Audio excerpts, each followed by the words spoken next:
I'm Max Dalton, and in this video, I'll show you how to stop the App Store from asking for a password for free apps on your iPhone or iPad. Step 1.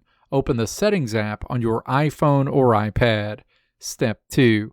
Tap your name or Apple account profile picture at the very top of the screen. Step 3. Tap Media and Purchases. A pop-up menu will appear. Step 4. Tap Password Settings in this menu. Note that if you do not see Password Settings here, it means you currently have Face ID or Touch ID enabled for App Store purchases, which completely hides this menu. I'll discuss that separately in a bit.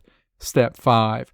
Look for the free download section at the bottom and then tap the toggle switch next to Require Password to turn it off. If prompted, type in your Apple account password to confirm the change and then tap Done in the top right corner. If you did not see the password settings option in the first method because your Face ID or Touch ID is turned on, you can adjust your biometric settings instead to speed up downloads. To do this, go back to the main settings menu, scroll down, and tap Face ID and Passcode or Touch ID and Passcode.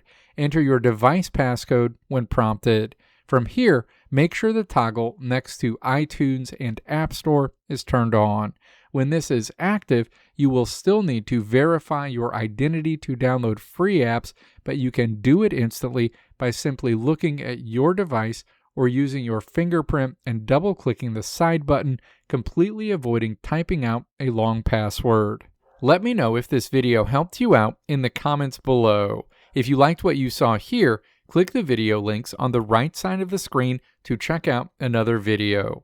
Or click the logo on the left side of the screen to check out my tutorial website at www.maxdalton.how.